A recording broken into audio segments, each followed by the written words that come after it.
Focused mostly on current issues and events. My name's John Graham. You can see that I'm an old white guy, so if that puts you off, no need to hang around. But if you can consider that an old white guy might possibly have something interesting to say, my intro is that I'm a lifelong adventurer, a former Foreign Service officer, a writer, a speaker, a social and political activist, and for over 3 decades, the leader of the Giraffe Heroes Project, a global movement inspiring people to stick their necks out for the common good. There's a memoir, Sit Down Young Stranger, on Amazon, and more than you may want to know about me on johngraham.org. Tonight I'm thinking about battle fatigue, mine and yours. Reading, listening, figuring out what just happened, brace for what could happen. I'm just tired of it all. Maybe you are too. I'm tired of this pandemic, and mostly because an inept and uncaring national leadership has made it so much worse than it had to be. So many more sicknesses, too many deaths, more and more losses of jobs and homes, more people going hungry, and the frustrating new rules we have to live by. I'm tired of Trump's absurd efforts to undermine the constitutional transfer of power. I'm tired of experiencing how polarized this country has become, a place where I can't go to the grocery or spend 10 minutes online without being reminded that right now we are not one nation.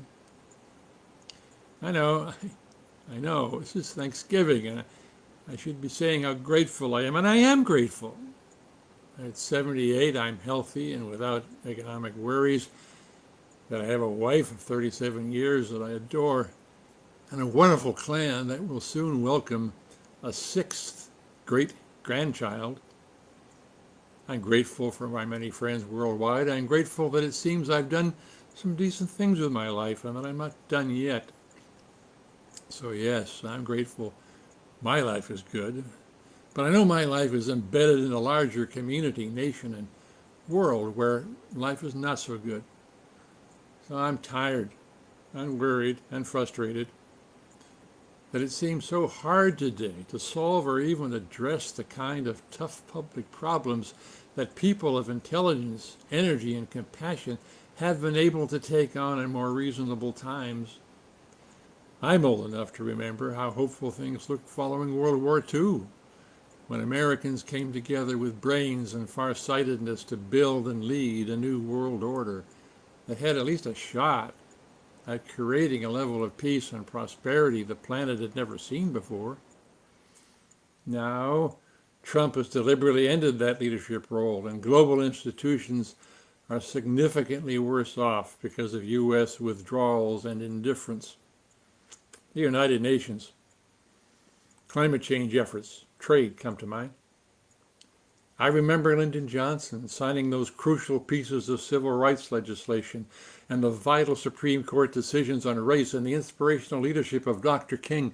There was a real sense then that we were turning away from a past of deep racial injustice, turning toward equity, respect for all. And now we've got armed white fanatics guarding their homes in gated communities, white supremacists killing innocent protesters, and unhinged cops committing murder in front of our eyes, assuming they'd get away with it. It's not just George Floyd who couldn't breathe. It's everyone who was appalled by the Trump dog whistles and unrestrained white power social media that have unleashed a wave of toxic, racist attacks. I remember the signing of the Clean Water Act and the Clean Air Act in the sense that finally environmental values would be honored in national policy.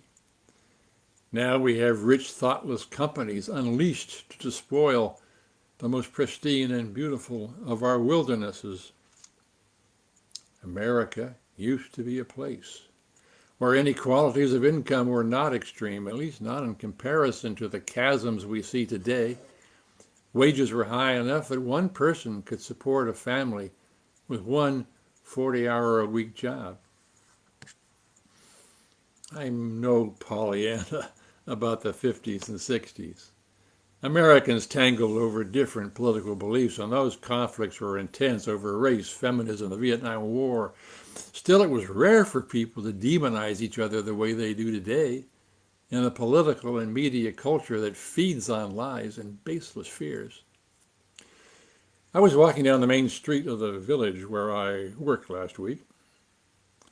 It's a place with a very low incidence of COVID infections and almost no deaths because there's been a mask mandate since midsummer, and we're all on board with it. Except for some tourists that take the ferry over from the mainland. I walked past one of those maskless tourists last week, and I politely told him that there was a city ordinance requiring masks.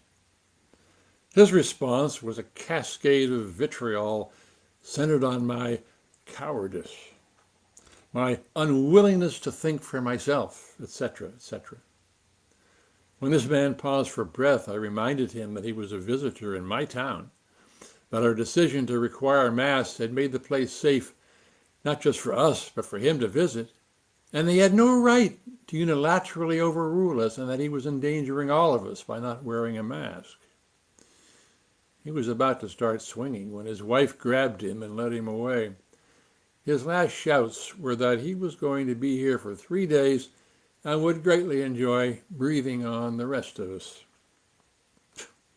There it was, the irrational rage, the denial of scientific facts that the president and right-wing media have been spewing right here, wanting to punch my lights out.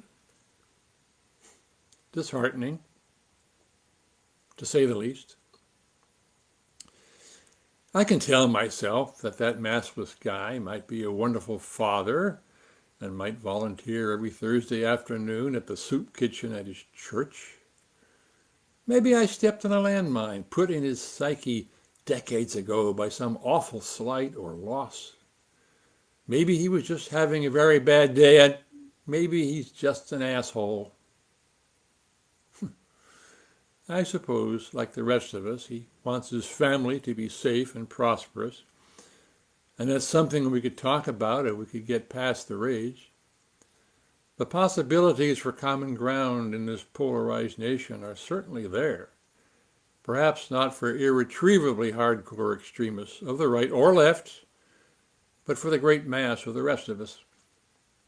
I've certainly been guilty of pouring gas on some political or cultural fires. And I know better. Hell, I've written books on the subject, and maybe hypocrisy is just the devil I need to exorcise if I really believe that we Americans can create a future that keeps us all safe in a culture and in an economy that's equitable, non-judgmental, and limitless in its possibilities. I believe that we Americans can come together to solve at least the most basic of our challenges, such as immigration, education, infrastructure, healthcare. We've managed to set a bold new course for our country several times in our history. We can certainly do it again. I believe that America can reassume a vital leadership role in a multipolar world, that we can repair essential alliances abroad and maintain strong, smart communications with our adversaries. I hope you believe these things too. Yeah, we're exhausted by all that's hit us in recent times. But the times they are a-changin'. The country didn't go over the cliff into authoritarianism in this election. It isn't going to be easy, but we've got a chance now. A reboot. I'm taking a deep breath, pulling on my boots, heading back into whatever it takes, whatever I can do to help that reboot work. Hoping you're up for it too. I invite your comments, disagreements, and challenges. Thanks for watching. Come back next Friday at 5 p.m. Pacific. Meanwhile, please comment on what you've heard. Like the page, share it with your friends, help me take it viral. A print version of this talk will be up on johngraham.org in a couple of hours. That's all for now from the living room.